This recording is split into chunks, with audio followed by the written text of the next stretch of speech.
Chosen one, center your spirit right now. Do not let your mind wander, because in the invisible realm, a rare silence has just fallen. The angels are not singing right now, they are watching in shock. Why are they silent? Because God has just issued an emergency override on your timeline. He had to stop everything.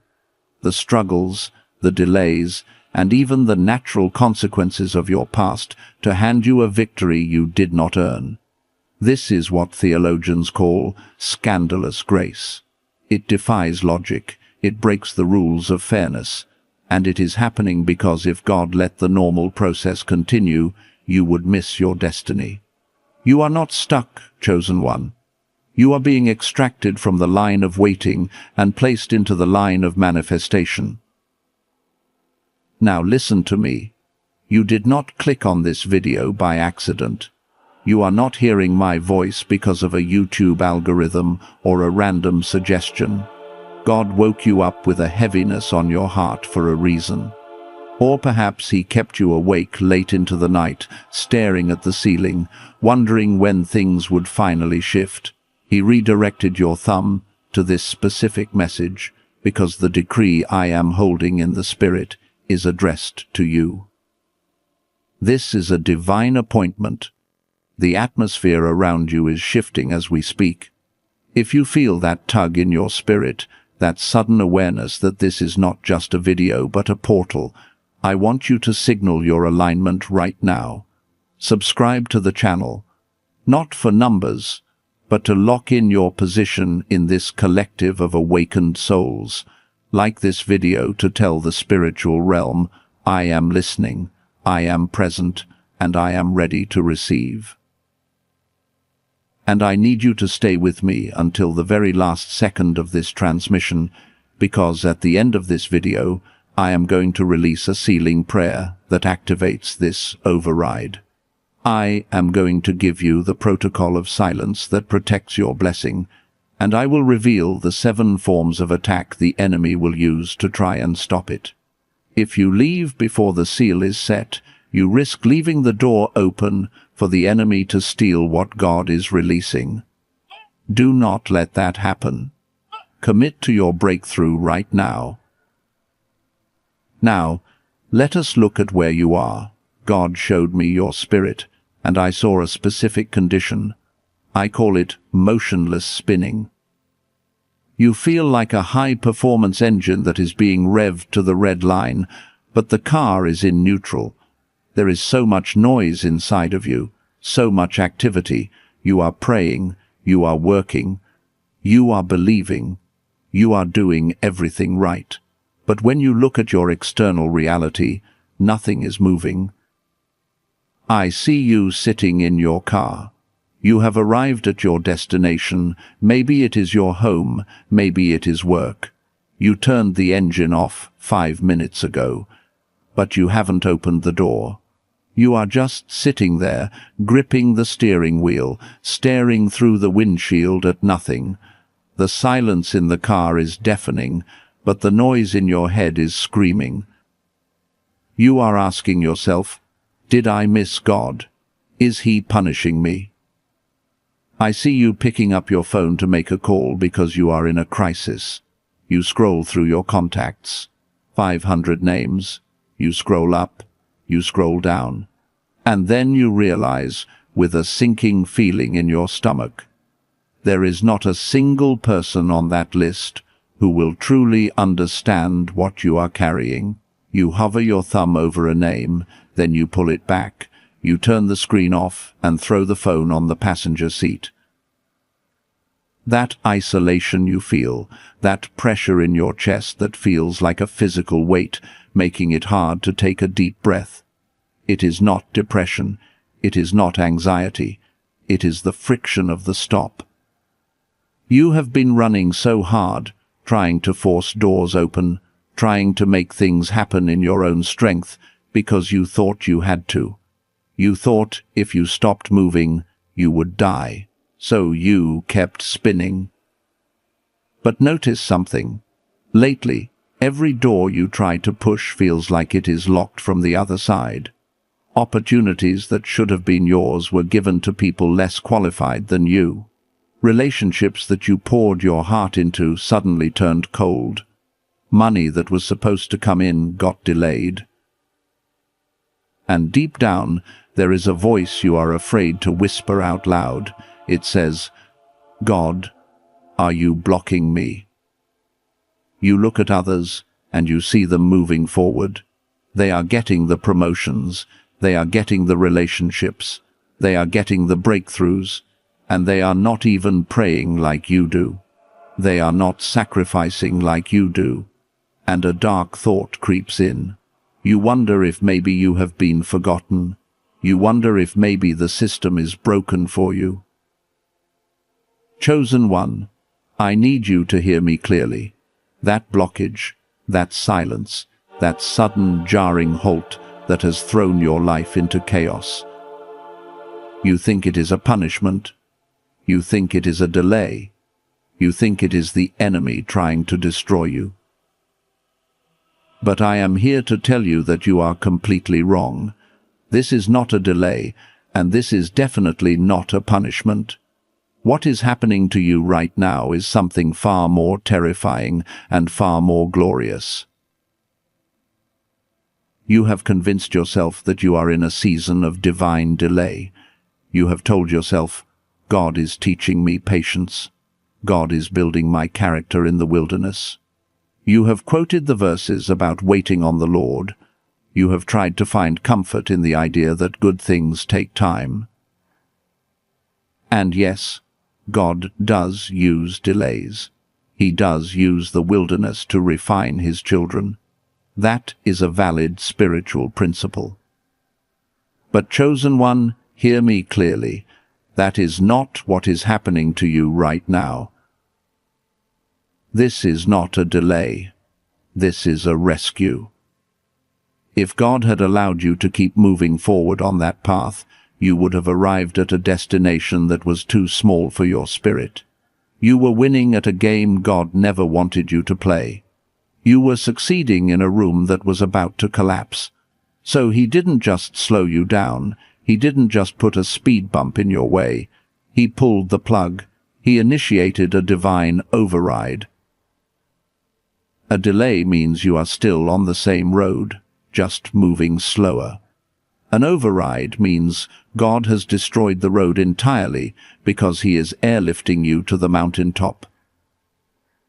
You need to understand that what feels like rejection right now is actually the highest form of protection.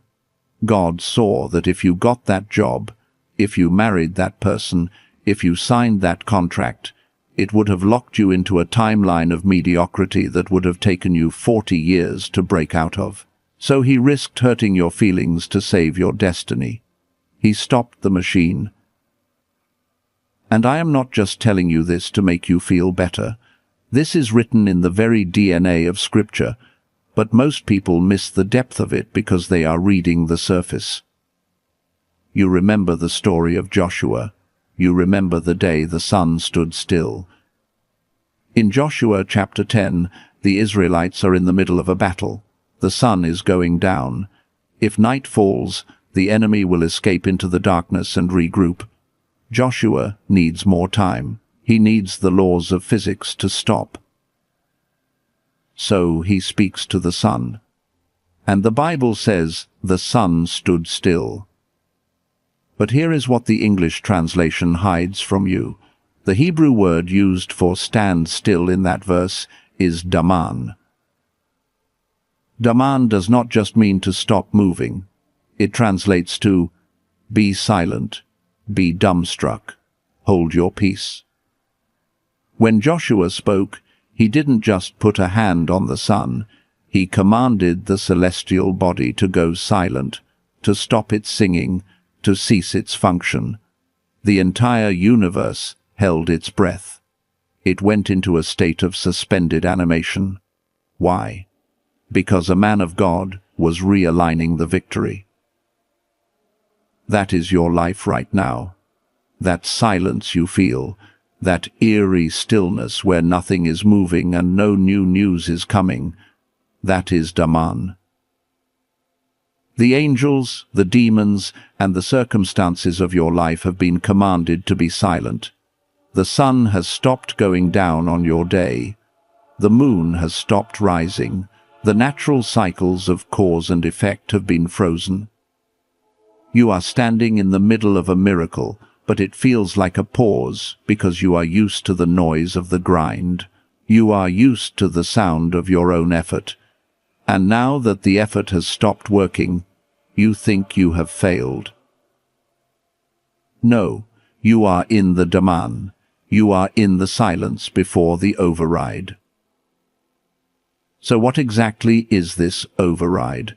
We need to define this so your spirit can grab hold of it. The world operates on the law of process, the law of sowing and reaping.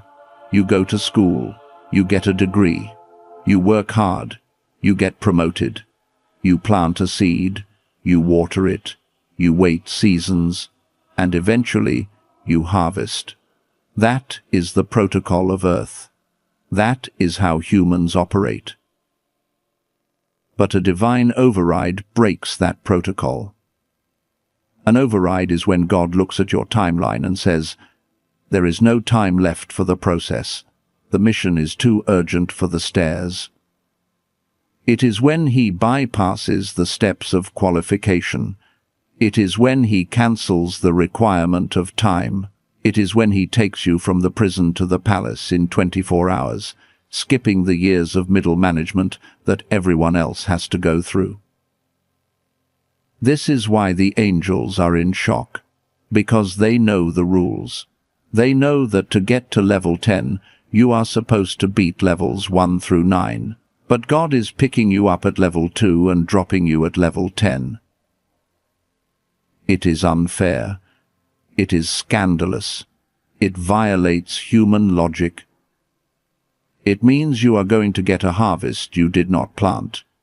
It means doors are going to open for you that you do not have the key for. It means your restoration will not be gradual. It will be sudden, violent, and complete.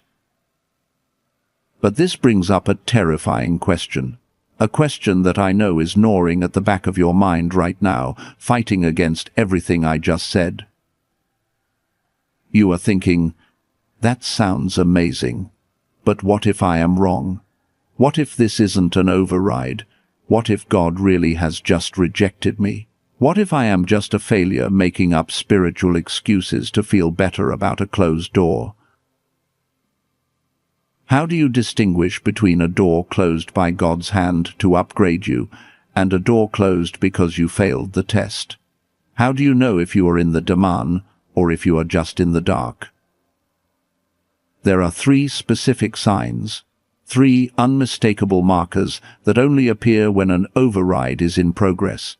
These are not vague feelings. These are concrete evidences. And if you have seen sign number 2 recently, you need to prepare yourself, because it means the shift is already happening. The first sign that you are experiencing a divine override and not a rejection is what I call illogical blockage. I want you to think about the last door that closed in your face. Go back to that moment. You were qualified for it. In fact, you were overqualified. You did the work. You prayed the prayers. You had the peace of God before you walked into the situation. Everything lined up perfectly. The interview went well, or the relationship felt ordained, or the opportunity seemed like it was tailor-made for your skill set. Logic dictated that this was your next step. But then, out of nowhere, it collapsed. And the rejection didn't make sense. The reason they gave you was flimsy. Maybe they said you were not a good fit, even though you wrote the playbook. Maybe they ghosted you completely. Or maybe the deal fell apart at the signing table due to a technicality that never should have mattered. When a door closes because you failed, that is discipline. But when a door closes when you did everything right, that is an override. God blocked that door because it led to a stairwell, and he is trying to put you on the elevator. If you had walked through that door, you would have been successful, yes, but you would have been successful in a room that was too small for your assignment. You would have settled for a salary that would have capped your potential, or a relationship that would have tolerated you instead of celebrating you. God looked at that opportunity and said, "This is good, but it is not the override," and he slammed it shut to force you to wait for the impossible. The second sign is even more painful. It is supernatural isolation. If you look at your life over the last few months, you will notice a strange phenomenon. People are exiting your life, and not just enemies. I am talking about friends. I am talking about allies. I am talking about people you thought would be with you forever. It feels like a sudden clearing of the deck. You might be sitting there right now, scrolling through your phone, looking at names of people you used to talk to every day, and realizing the phone hasn't rung in weeks. You feel a deep ache in your chest, a feeling of abandonment. You wonder, what is wrong with me? Why can't I keep people? Chosen one, listen to me. This is not rejection. This is clearance. When a rocket is about to launch, there is a protocol called clearing the pad. Every technician, every support vehicle, every person who helped build the rocket has to move back to a safe distance. Not because they are bad people, not because they are not important, but because where the rocket is going, they cannot go. And the energy that is about to be released under that rocket would destroy them if they stood too close. God is removing people from your life right now because they are not equipped for the altitude of the override. Some of them would have become jealous of the sudden favor. Some of them would have tried to give you logical advice when God is doing something illogical. Some of them would have become anchors when you need to be a sail. So God created a conflict, or a misunderstanding, or just a drifting apart, to move them to the spectator seats. He is isolating you, so he can influence you without interference. This loneliness is not a void, it is a VIP room. And the third sign. This is the one that keeps you up at night. It is called holy restlessness. I am speaking to the person who wakes up at 3 a.m. for no reason. Your body is tired, but your spirit is pacing the floor. You feel an agitation in your soul, a frustration with your current level that borders on anger. Things that used to satisfy you now taste like ash in your mouth. You go to your job, and you feel like you are wearing a suit that is 3 sizes too small. You try to watch TV, and you feel like you are wasting precious time. You feel like something is about to happen, but you cannot see it. This is not anxiety. Do not let the doctor diagnose this as anxiety. This is the spiritual engine revving before the brake is released. Your spirit lives in the future, and it knows the override is coming before your mind does. Your spirit is sensing the shift in atmospheric pressure. It is like a woman in labor. The contractions are painful, yes, but they are proof that something new is pushing its way into the world. That restlessness is your internal alarm clock ringing because the time of the override is here. If you have seen these 3 signs, the illogical blockage, the supernatural isolation, and the holy restlessness, then you are not crazy.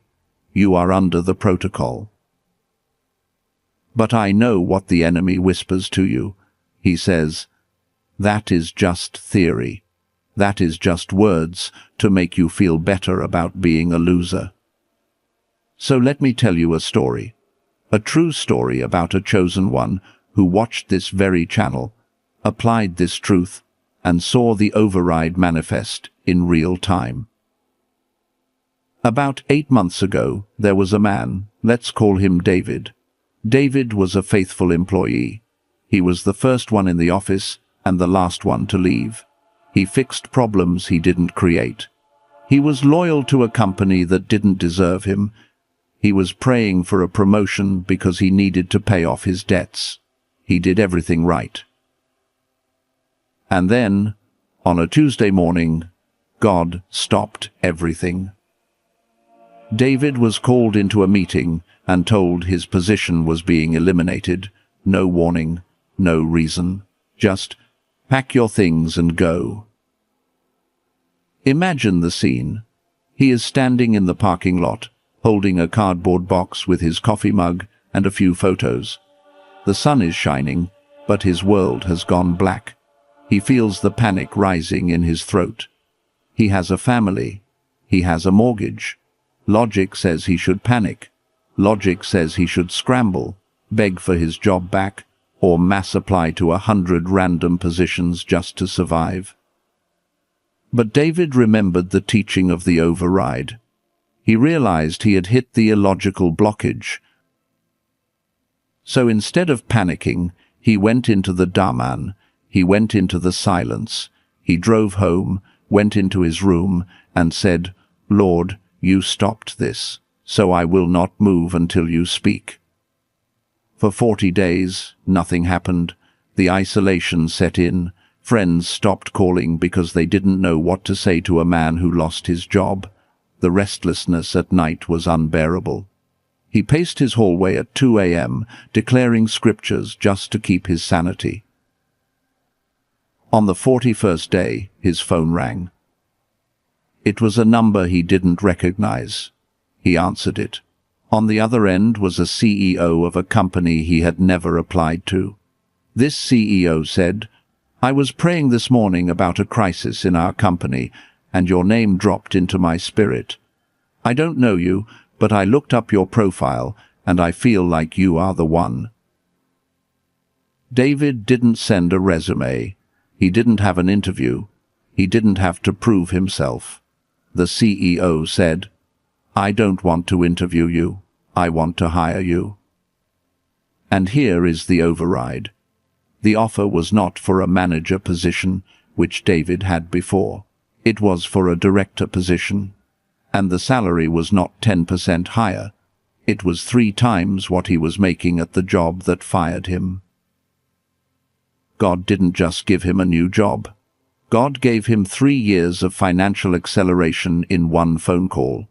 God used the firing to break him out of a salary cap that he never would have left on his own. The rejection was the transportation.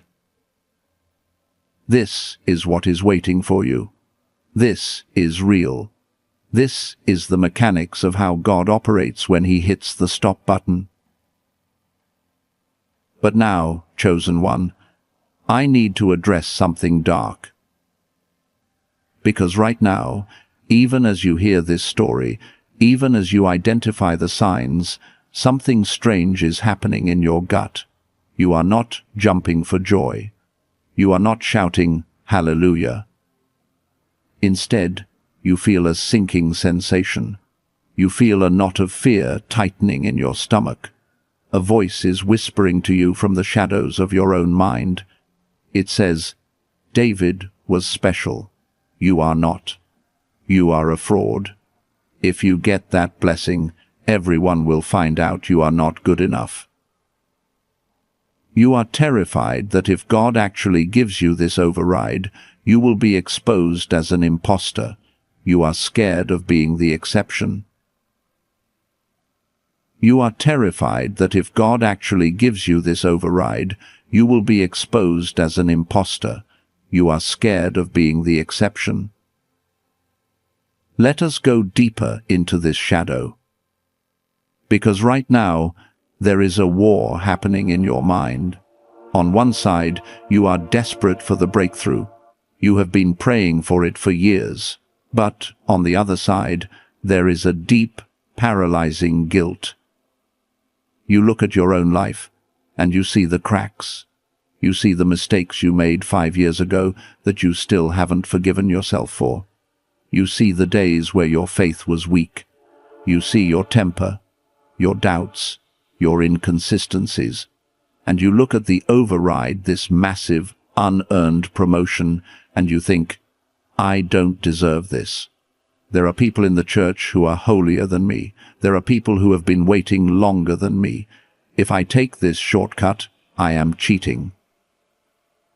This heaviness you feel in your chest right now, that tightness that makes it hard to accept a compliment, let alone a miracle, that is not humility, chosen one. That is the orphan spirit. An orphan believes they only get what they earn. An orphan believes that if they are not perfect, they will be sent back to the streets. So when the father tries to hand them a gift that is too big for their hands, they flinch, they pull back, they think it is a trap. You are suffering from spiritual survivor's guilt. You feel like if you get blessed while you are still broken, you are a fraud. But I need you to listen to me. This override was never about your performance. It was never about your perfection. If God waited for you to be perfect before he promoted you, you would die in the waiting room. There is a specific pattern in Scripture that destroys this lie of the imposter syndrome. It is the story of a man who was the ultimate definition of brokenness, yet he lived in the ultimate definition of favor. I want to take you to 2 Samuel chapter 9, the story of Mephibosheth. Mephibosheth was the grandson of King Saul. By all logical rights, he should have been an enemy of the new king, David. But more than that, the Bible makes a specific point to tell us his condition. It says, he was lame in both feet. He was crippled. He could not walk. He could not fight in the army. He could not work the fields. In that ancient culture, a man who could not stand was considered useless to the kingdom. He was hiding in a place called Lo-Debar. Do you know what Lo-Debar means in Hebrew? It translates to the place of no pasture. It means the wasteland. It means the place of nothing. Mephibosheth was in the exact same position you are in right now. He was sitting in motionless spinning. He was stuck in a place of nothingness. He was broken physically, just like you might feel broken emotionally or financially. He had zero resume. He had zero assets. He had zero way to earn his way out of that wasteland. But one day, the king stopped everything. King David looked at his servants and asked a question that triggered a divine override. He didn't ask, "Is there anyone worthy in the house of Saul?" He didn't ask, "Is there anyone strong?" He asked, "Is there anyone left of the house of Saul to whom I may show the kindness of God for Jonathan's sake?" David initiated the override not because of Mephibosheth's merit, but because of a covenant. And when they brought this crippled man from the wasteland to the palace, Mephibosheth fell on his face. He was terrified. He said, "What is your servant that you should look upon such a dead dog as I am?" That is exactly what you have been saying to God in your spirit. Why me? I am broken. I am lame. I am a dead dog. But listen to the king's decree. David didn't say, "Go heal your feet and then come back." He didn't say, "Go earn your stripes and then we will talk." David said, "You shall eat at my table always." Do you understand the power of the table? When you sit at a banquet table, your feet are covered by the tablecloth. When Mephibosheth sat at the king's table, his lameness was hidden under the linen of grace. From the waist up, he looked exactly like the king's sons. He ate the same food. He drank the same wine. He wielded the same influence. His brokenness didn't leave, but his status changed instantly. This is the reframe you need to make right now. God is not bringing you into this override because your feet are strong. He is bringing you in because he has a covenant that is bigger than your condition. He is not waiting for you to fix your marriage, or fix your credit score, or fix your anxiety before he blesses you. He is bringing you to the table so that his provision can cover your lameness. I want you to do something with me right now. I want you to perform a mental act of surrender. In your mind's eye, I want you to visualize yourself sitting at a massive, long banquet table. It is set with the finest gold and silver, and at the head of the table sits the king. Now, in this visualization, I want you to look down at your own feet under the table. Look at the scars. Look at the things you are ashamed of. Look at the mistakes that make you feel like a fraud. The limp in your walk. The fear in your bloodline. See them clearly. Now, watch as the king takes a long, white linen cloth, a cloth woven from pure light, and he spreads it over the table. Watch as the cloth drapes down and completely covers your feet. They are still there, but they are covered. And now, look up at the king. He is not looking at your feet. He is looking at your face. He is passing you the bread. He is passing you the cup. He is treating you like royalty, not because you walked here, but because you were carried here. Feel the relief in that image. You don't have to be perfect to be positioned. You just have to be seated. The imposter syndrome is a lie from the enemy to keep you in low debar.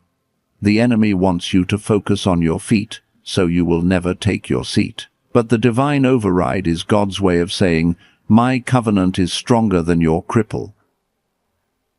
You are an exception. Accept it. Stop apologizing for it.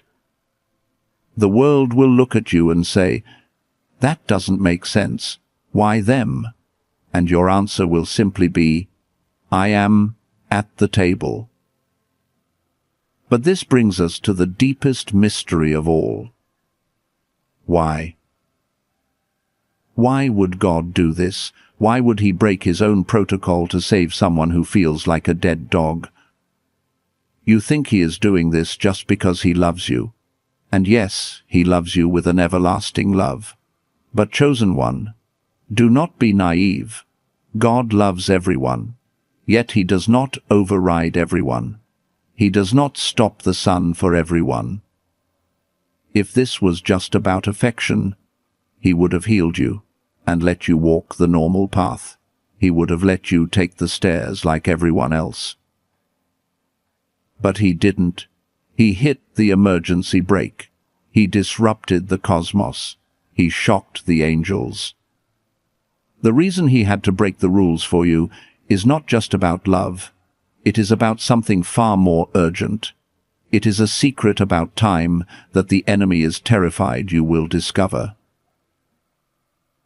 Here is the revelation that changes everything.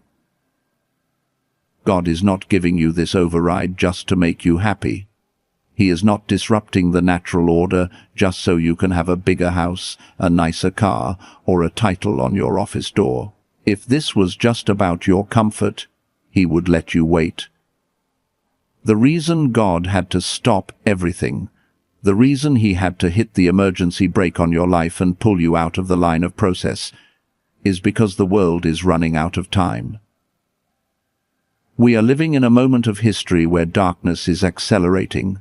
Systems are shaking, economies are fragile, the culture is confused. And God looked at the timeline of human history, and he realized that if he let you go through the normal 20-year process to get into your position of influence, you would arrive too late. By the time you earned your way to the top of that mountain, the battle would already be over. So the divine override is not a reward for your behavior. It is a deployment strategy for his kingdom. You are not a lottery winner, chosen one. You are emergency reinforcement. Think about a war zone. In times of peace, a soldier climbs the ranks slowly. Private, corporal, sergeant, lieutenant. It takes years of testing and protocol. But in the heat of a crisis, when the front line is collapsing and the enemy is breaching the gates, The general does not have time for protocol. He looks for someone with the right spirit, someone with the right heart, and he executes a battlefield commission. He promotes them on the spot. He puts a weapon in their hand and authority on their shoulder, and he says, "I don't care that you didn't go to officer school. I need you to lead this unit now." That is you. God looked at your family line and saw crisis. He looked at your industry and saw corruption. He looked at your community and saw pain.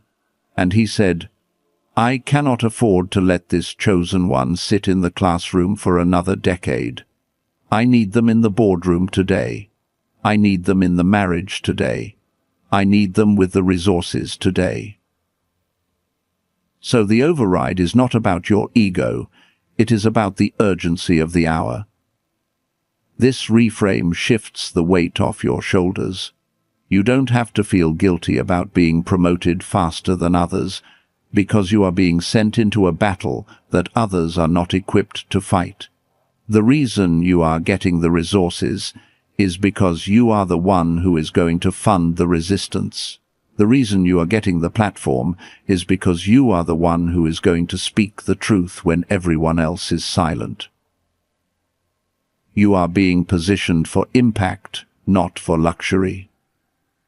And this is where we need to open the Bible to the book of Esther, because everyone quotes the famous verse, but almost everyone misses the terrifying context of the time. You know the phrase, "for such a time as this." But do you know what the time actually was? Esther did not become queen in a time of peace. She became queen in the shadow of a genocide. A man named Haman had tricked the king into signing a decree. The date was set. On the 13th day of the 12th month, every Jew in the empire was to be killed. The clock was ticking. Death was literally on the calendar. This is why Esther experienced a divine override. If you look at the protocol of Persia, a woman could not just walk into the king's throne room. It was illegal. The law said that if you entered without being summoned, you would be executed instantly. The only exception was if the king extended his golden scepter. Esther had a choice. She could follow the rules, stay in her lane, wait to be called, and watch her people die. Or she could initiate a divine override. She chose the override. She said, "If I perish, I perish." And she walked into the throne room uninvited. She broke the protocol of the palace because the urgency of the mission demanded it. And what happened? The king did not kill her. He extended the scepter. He overrode the law of death to give her an audience of life. Why? Was it because Esther was beautiful? Was it because the king was in a good mood? No. It was because God knew that Esther was the only thing standing between his people and total annihilation. The override happened because the mission was critical. Chosen one, look at your life through this lens. The reason God blocked those other doors is because they were safe doors. They were comfortable doors, but they were doors that would have kept you hidden while the world burned. He stopped everything to redirect you to the throne room. The financial breakthrough that is coming to you, this sudden, illogical flow of resources, is not so you can buy better clothes. It is because there is a Haman spirit trying to bankrupt God's agenda, and God needs a treasurer who will fund the kingdom without hesitation. You are that treasurer. The influence that is about to drop on you, where people suddenly listen to you and seek your counsel, is not so you can be famous. It is because there is a spirit of deception sweeping the land, and God needs a voice that will cut through the noise with clarity. You are that voice. The relationship restoration that is happening is not just so you won't be lonely. It is because God needs to model kingdom covenant to a generation that has forgotten what loyalty looks like. You are that model. You are on a timeline of urgency. This explains the intensity of your training. It explains why your trials have been so much harder than everyone else's. Special forces go through harder training than regular infantry because their missions are critical. You have been forged in the fire because you are being sent into the fire. I want you to straighten your spine right now. Physically sit up straight.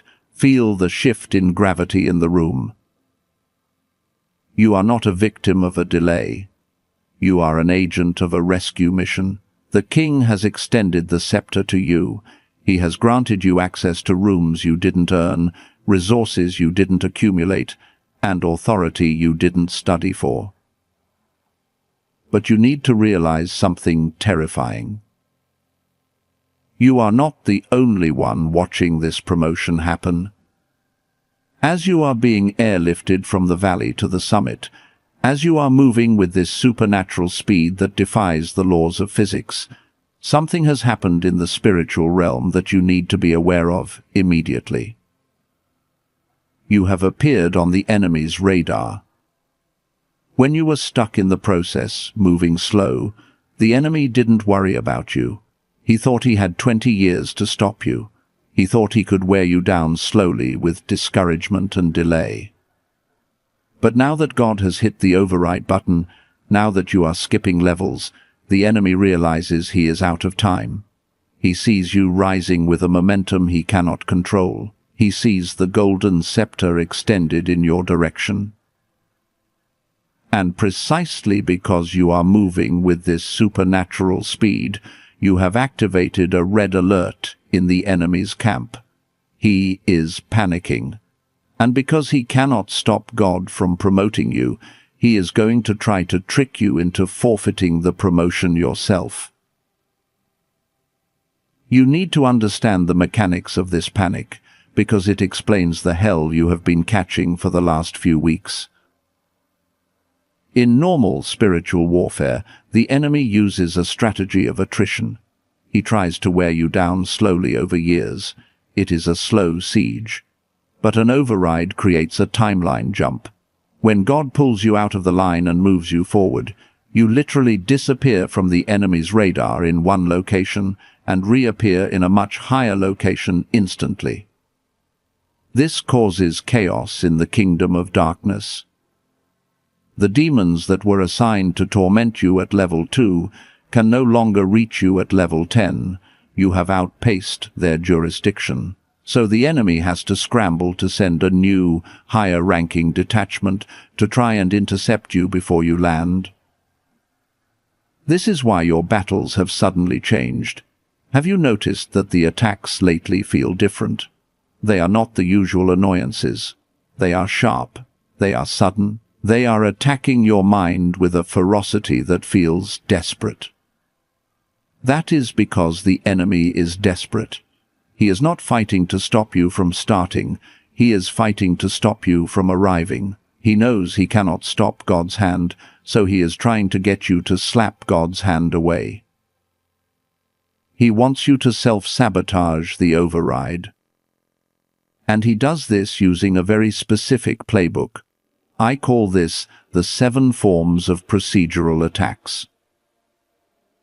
These are not random attacks. They are calculated psychological weapons designed to make you crave the safety of the old process and reject the danger of the new miracle. If you can identify them, you can disarm them. Let us expose the first 3 forms right now. The first form is the most subtle. It is called the logic trap. When an override begins, the enemy will not come to you with horns and a pitchfork. He will come to you wearing a suit and tie. He will sound like a responsible financial advisor. He will sound like a caring friend. He will sound like your own common sense. He will whisper things like, "Be realistic. Look at the economy. This is not the time to take a risk. I want you to go into your mental kitchen right now. Imagine you are sitting at the table late at night. The house is quiet. You have a calculator in front of you and a stack of bills. You are looking at the promise God gave you. Maybe it is to start that business or move to that new city, and then you look at the calculator. The math does not add up. The logic trap is when the enemy uses facts to kill truth. He will say, "You don't have the capital. You don't have the degree. You don't have the connections. Be prudent. Wait until you are more prepared." It sounds so wise. It sounds so responsible, but it is a demon of delay masquerading as wisdom. The enemy knows that if he can get you to agree with logic, you will disconnect from the override, because the override is by definition illogical. Logic says the sun cannot stand still. Logic says a virgin cannot give birth. Logic says a cripple cannot sit at the king's table. If you are currently paralyzed by overanalyzing the how of your miracle, you are caught in the logic trap. You are trying to use a calculator to measure a miracle, and the enemy is laughing because he knows you will never find the answer in the numbers. The second form of attack is the guilt trip. This is when the enemy shifts from being an advisor to being a prosecutor. He knows he cannot question God's power, so he questions your worthiness.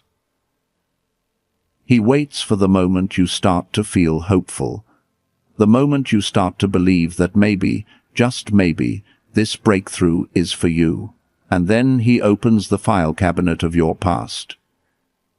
He pulls out a record of sins you committed 5 years ago, sins you have already repented for, sins that are under the blood, and he projects them onto the screen of your mind in high definition. He says, "Remember what you did in college. Remember how you failed your first marriage. Remember that secret addiction you struggled with. Do you really think a holy God is going to bless someone like you?" He tries to convince you that the silence of the demon is actually the silence of disapproval. He tells you that the reason things stopped is because God is angry with you. He wants you to reject the blessing before it even arrives, because you feel too dirty to hold it. He wants you to wash your hands of the miracle because you think your hands are stained. But listen to me. The enemy is a legalist. He knows the law, but he does not know the judge. He does not understand that the judge is also your father. If you are hearing that voice of accusation right now, recognize it for what it is. It is an attempt to shame you back into the line of mediocrity. The third form is the past evidence attack. This is when the enemy uses your own trauma as a prophecy for your future. He says, "You tried to step out in faith 3 years ago, and look what happened. You crashed and burned. You lost money. You looked foolish." He takes the wreckage of your past attempts and builds a wall in front of your future. He says, "The last time you trusted, you were betrayed. The last time you hoped, you were disappointed. So why try again? Why risk the pain?" I want you to feel the texture of that fear. It feels like protection, doesn't it? It feels like your mind is trying to keep you safe from getting hurt again. But in the kingdom, fear is not a shield. Fear is a cage. The enemy wants you to believe that your history is your destiny. He wants you to believe that because it happened yesterday, it must happen tomorrow. But the divine override breaks the pattern of history. That is the whole point. God is doing a new thing, but the enemy is holding up an old photograph and saying, "This is all you will ever be." These 3 attacks, logic, guilt, and past evidence, are the frontline soldiers. They are designed to attack your mind. They are loud, they are argumentative, And because they are so loud, you can usually spot them if you are paying attention. You can debate with logic. You can silence guilt with the blood. You can refute past evidence with a new word. But the enemy has other weapons, weapons that are quieter, weapons that don't attack your mind, but attack your heart. These next forms are not about what you think, they are about what you feel when you look at others. They are the traps that catch even the strongest believers, because they look like righteous indignation. The most dangerous trap is not the one that tells you that you are bad. It is the one that tells you that God is unfair. The fourth form of attack is the comparison bait. This is the most lethal weapon in the enemy's arsenal because it attacks your sense of justice. While you are in the Daman, while you are in the silence waiting for your override, the enemy will make sure that the most annoying, ungodly, unqualified person you know gets the exact blessing you have been praying for. You are praying for a husband. Suddenly, your friend who cheats on her partners and never prays gets engaged to a wealthy, kind man. You are praying for your business to take off. Suddenly, a competitor who uses dishonest tactics hits $1 million in revenue. The enemy puts this right in your face. He makes sure it pops up on your social media feed. He makes sure you get the invitation in the mail. Why does he do this? He is trying to bait you into bitterness. He knows that bitterness is a spiritual block. He knows that if you look at their success and say, "God, that is not fair," you are actually judging God. And when you judge the judge, you step out of the position of favor. If you are seeing people around you getting promoted while you are standing still, do not get angry. Get excited. Because in the spiritual realm, that means the delivery truck is in your neighborhood. The enemy is only showing you the counterfeit to get you to disconnect from the authentic. The fifth form is the premature celebration. This is a tricky one. The enemy knows you are desperate for movement, so he will send you a counterfeit opportunity that looks like the override, but it is actually a trap to get you to settle for less. You are waiting for the director position. Suddenly, you get an offer for a manager position. It is better than nothing. It is a little bit more money. And the enemy whispers, "Just take it.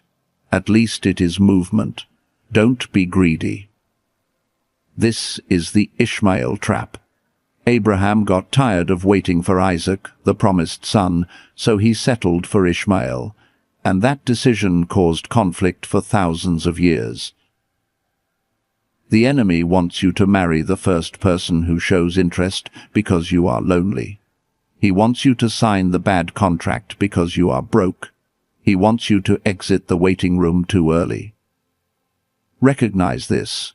An override feels peaceful. A counterfeit feels rushed. If you feel panicked to say yes, that is not God. That is the enemy pushing you to abort the miracle. The sixth form is the distraction of offense. Right before the override manifests, people around you will start acting crazy. Your spouse will pick a fight over nothing. Your boss will be unreasonably rude. A stranger in the grocery store will disrespect you.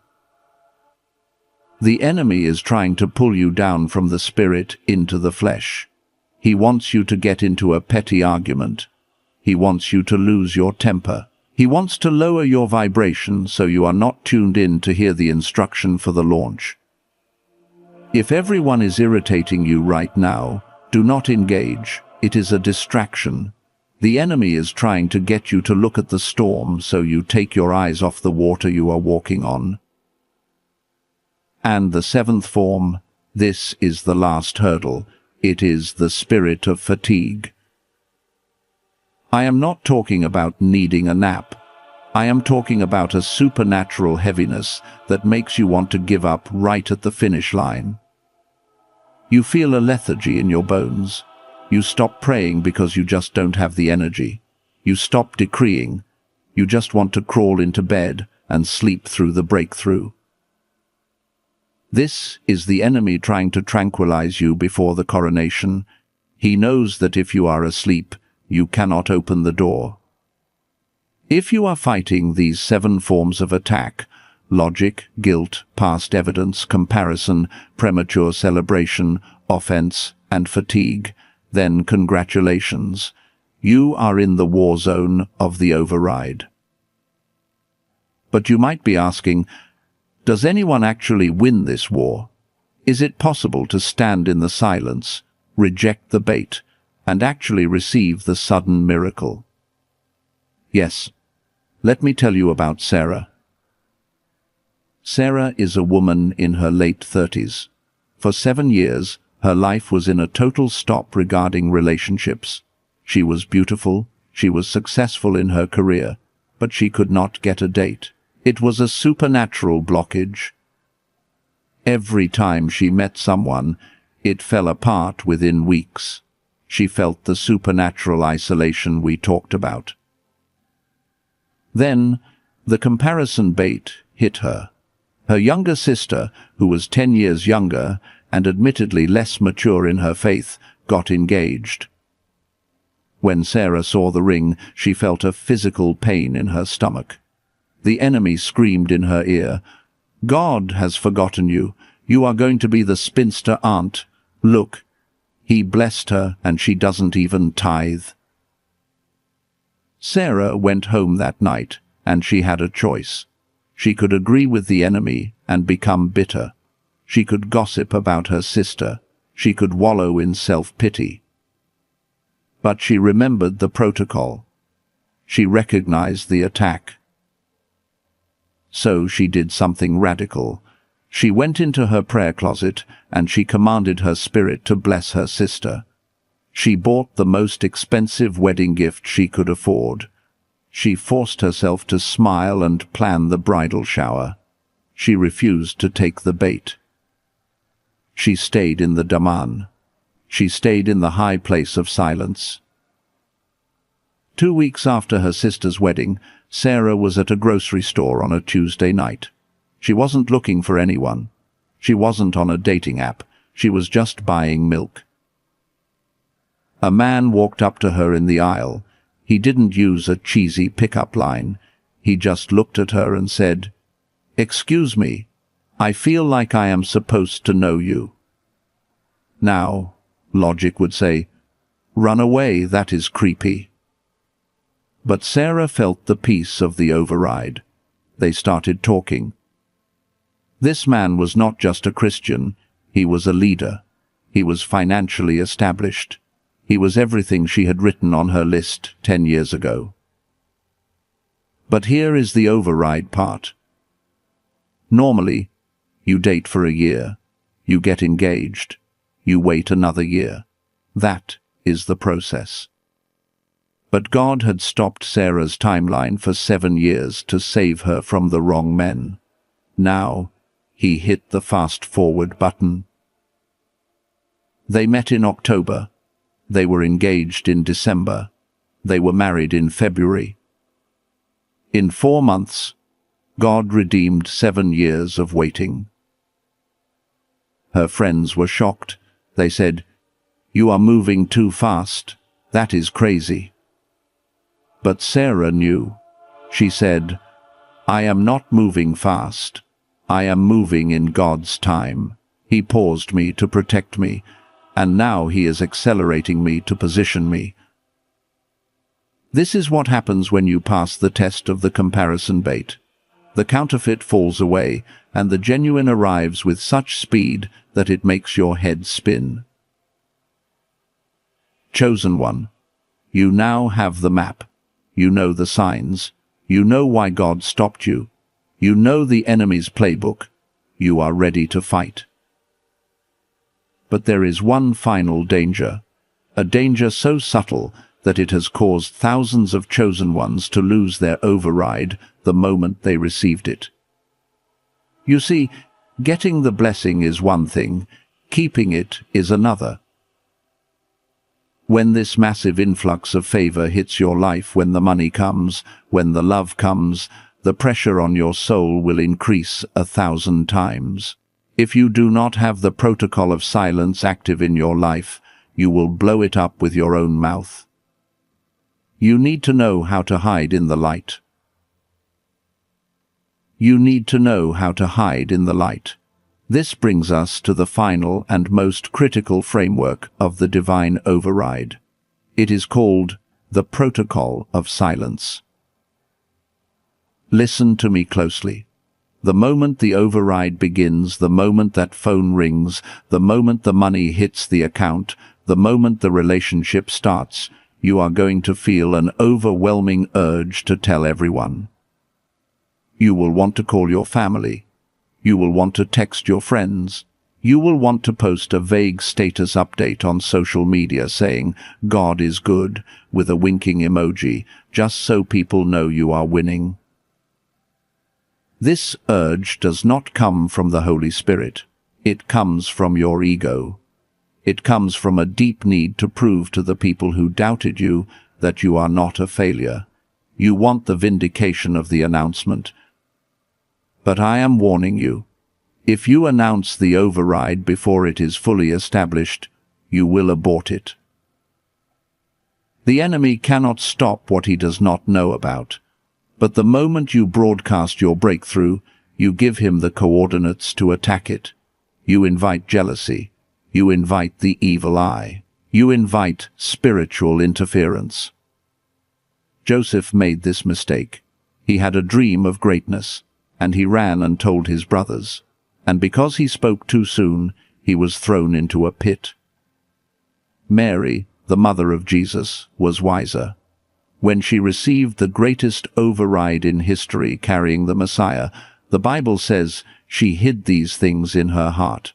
She didn't run to the town square. She went into hiding. She knew that a seed cannot grow if you keep digging it up to show people the roots. I want you to practice a mental action right now. This is a simulation of the protocol. Imagine you have just received the news you have been praying for. Your heart is racing. You pick up your phone. You open your messaging app. You type out the good news.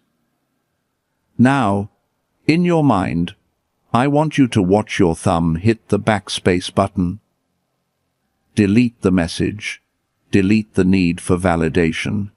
Delete the need to prove them wrong. Feel the power of holding that secret. It burns inside you, doesn't it? That burn is the energy accumulating. By keeping your mouth shut, you are building a pressure cooker of favor that will explode with even greater power when the time is right. Your rule from today forward is this. Do not announce the pregnancy, announce the birth. Do not announce the business idea, announce the grand opening. Do not announce the date, announce the wedding. Silence is not just golden. Silence is a shield. But there is one final danger you must navigate while you are practicing this silence. It is the danger of the golden calf. This is the warning that could save your soul. When you are in the Daman, when God has stopped everything and you are waiting for the override, the silence can become terrifying.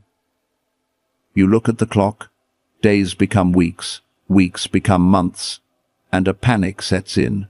You start to think, maybe God got stuck, maybe he forgot, I need to help him out. This is exactly what happened to the Israelites. Moses went up the mountain to get the override, the 10 Commandments.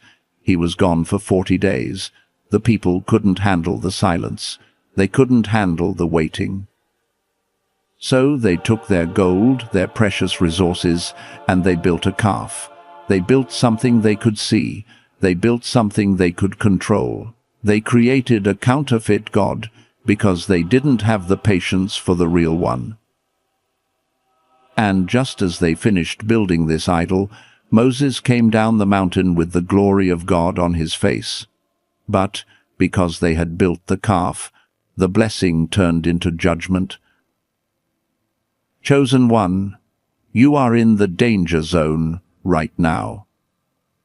You are tired of waiting. I know. You have some resources, you have some talent, and you are tempted to just force something to happen. You are tempted to start the business without the peace. You are tempted to get back with the ex just to have someone. You are tempted to compromise your values just to get a paycheck.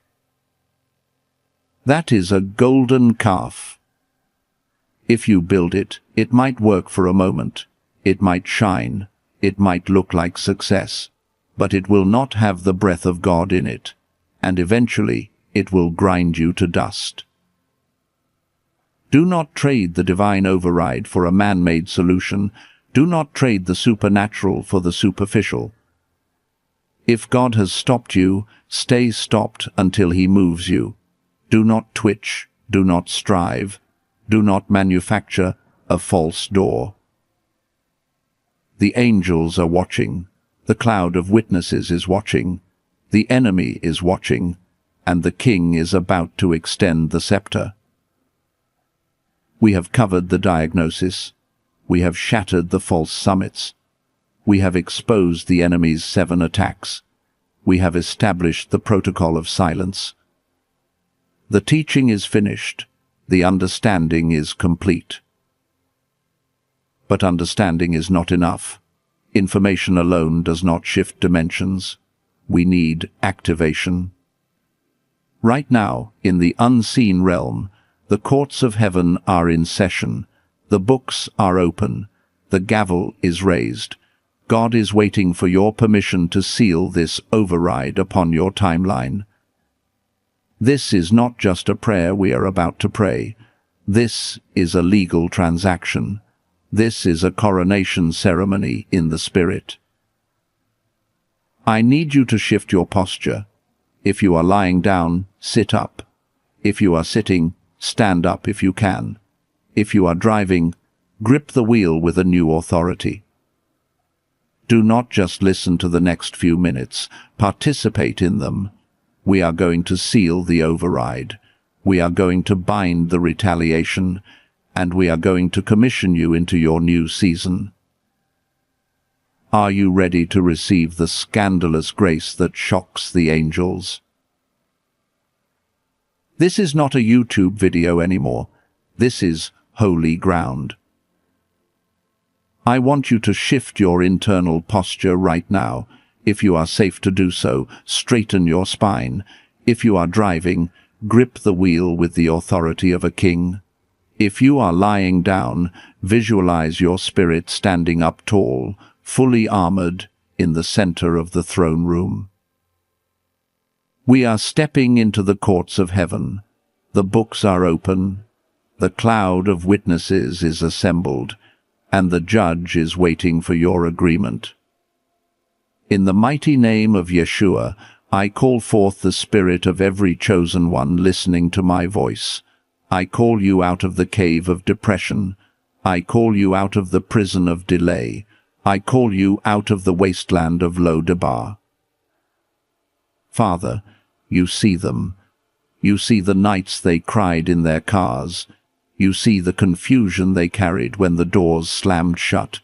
You see the isolation they endured while others celebrated. But today, we acknowledge that the stop was not a punishment. It was a setup. And now, as an architect of this spiritual moment, I stand in agreement with them to set the seal. I seal the revelation of the divine override upon your timeline. I declare that the laws of cause and effect are suspended in your life for this season. Where you have sown in tears, you will reap in supernatural acceleration. I seal the 3 signs of the override. I declare that every illogical blockage was God's protection. I declare that every supernatural isolation was God's consecration. I declare that your holy restlessness is the birth pang of a new dimension. You will no longer fear these signs. You will welcome them as markers of your promotion. And now, I bind the retaliation of the enemy.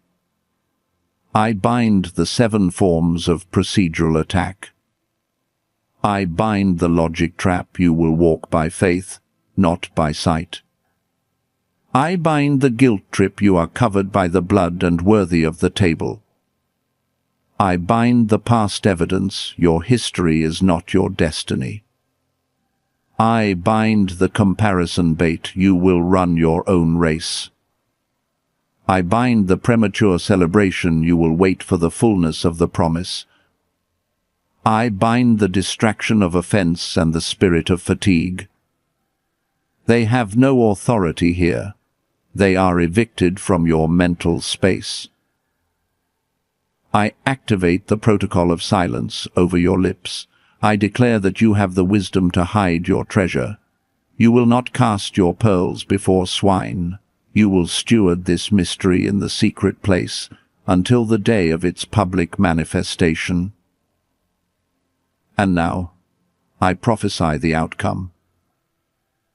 I declare that within the next 72 hours, the atmosphere around you will shift. You will feel the heavy, thick presence of the king's favor.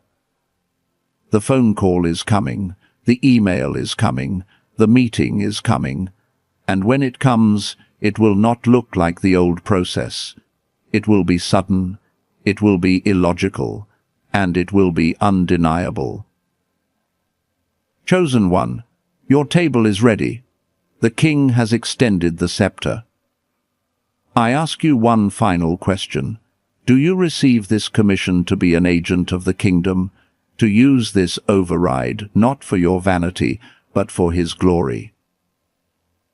If your answer is yes, I want you to open your mouth and say, I receive it. It is done. The seal is set. The override is active. You are dismissed from the waiting room. Go and walk in your destiny.